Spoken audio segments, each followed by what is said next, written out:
নমস্কার, মানি মেকিং মাইলেজে যাত্রা আজকে আমরা শুরু করছি 4 জুলাই নিফটি অ্যানালিসিস দিয়ে। আজকে আমরা লাস্ট 3-4 দিনের টপগুলো মিলে একটা ট্রেন্ড লাইন টেনে রেখেছি। সেই ট্রেন্ড লাইনটাই হচ্ছে নিফটির এখন কারেন্ট রেজিস্ট্যান্স লাইন। নিফটি কোনো ক্রমে যদি 25,400 এই লেভেলটাকে ব্রেক করে, সেক্ষেত্রে আমরা নিচের দিকে ব্রেক করে সেই ক্ষেত্রে আমরা নিফটিতে সেল সাইডে যেতে পারি। আমাদের প্রথম টার্গেট হতে পারে 25,300, আর দ্বিতীয় টার্গেট হতে পারে 25,250 থেকে 200। আর এই 250 থেকে 200 লেভেলটাতে আমরা একটা বাই অ্যান্ড ডিপও করতে পারি। এরপরে নিফটি যদি বাই চান্স ফ্ল্যাট ওপেন হয়, ওপরের দিকে যায় আর গিয়ে যদি রেজিস্ট্যান্স লাইনে একটা রেজিস্ট্যান্স ফেস করে, সেক্ষেত্রে কিন্তু আমরা সেল অন রাইজে যাওয়ার চেষ্টা করব। লেভেলটা মোটামুটি 25,550 থেকে 500-র মধ্যে হতে পারে। আর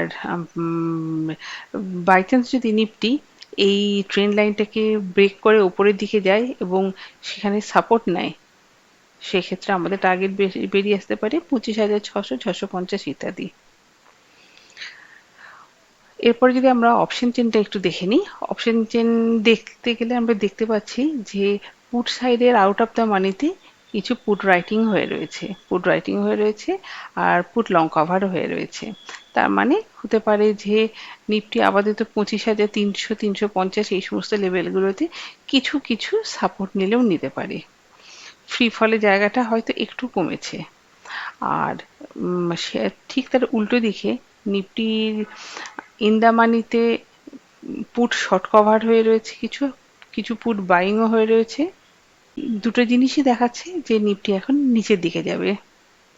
আবার কল সাইডে ইন দ্য মানি আর আউট অফ দ্য মানি দুটো জায়গাতেই কল রাইটিং আর কল শর্ট কভারিং হয়ে রয়েছে, যেটা ডিনোট করছে যে নিফটি এখন ওপরের দিকে প্রচুর রেজিস্ট্যান্স পেতে পারে। তার মানে রেজিস্ট্যান্স লেভেলটা অনেকটা স্ট্রং সাপোর্টের তুলনায়। নিফটির এই মুহূর্তে ওপরের দিকে যাওয়াটা একটু কঠিন, তবে অনেক কিছুই তো হতে পারে।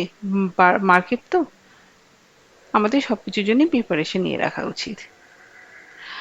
আমরা লাস্ট দিন যে যে স্টকগুলো নিয়ে আলোচনা করেছিলাম তার মধ্যে প্রথমটা ছিল ক্লিন সায়েন্সে আমাদের প্রথম এন্ট্রিটা হয়ে গেছে। সেখান থেকে ক্লিন সায়েন্সের দুটো টার্গেটই আমরা অ্যাচিভ করেছি। আমাদের গ্রিন প্যানেল ছিল সেকেন্ড পিক, আমরা গ্রিন প্যানেলে আমাদের এন্ট্রিটা হয়ে গেছে, কিন্তু আমরা টার্গেটের কাছাকাছি গিয়ে সেখান থেকে রিট্রেসমেন্ট দেখেছি। আমরা স্টকটাকে এখন হোল্ড করে রয়েছি, হয়তো আগামী 2-1 দিনের মধ্যে আমাদের টার্গেটগুলো অ্যাচিভ হয়ে যেতে পারে। আর আমার থার্ড পিক ছিল নাইকা। নাইকাতে প্রমোটাররা তাদের কিছু পার্সেন্ট স্টেক সেল করে দেওয়ার জন্য স্টকটা পড়ে যায়, আর ফলে আমাদের নাইকাতে কোনো কাজ হয়নি। আর স্টকগুলোতে কাজ করতে পারি, তিনটেই বাই সাইডের স্টক রেকমেন্ড করা হচ্ছে, দেখা যাক কতদূর কি করা যায়। লক্ষ্মী অর্গানিক প্রথম পিক, 203 টাকা টার্গেটের জন্য আমরা লক্ষ্মী অর্গানিকে 198 থেকে 97-এর মধ্যে এন্ট্রি নিতে পারি, আর আমরা স্টপ লস এখানে মেনটেন করবো 195-এর নিচে। কেয়ার রেটিং আমাদের দ্বিতীয় পিক। এই কেয়ার রেটিংটা আমি 2 দিন আগেই রেকমেন্ড করেছিলাম, তখন কাজ করেনি, কিন্তু আজকে কেয়ার রেটিং মারাত্মকভাবে কাজ করেছে, আমাদের সমস্ত টার্গেটও অ্যাচিভ হয়ে গেছে। কেয়ার রেটিংয়ে আবার আমরা কাজ করতে পারি 1860 থেকে 50 এই লেভেলটাতে আমরা কেয়ার রেটিংকে নেওয়ার চেষ্টা করব। আমাদের টার্গেট হবে 1910, 1935, আর স্টপ লস সেক্ষেত্রে মেনটেন করবো 1810। আজকে আপাতত এইটুকুই। Thank you, good night.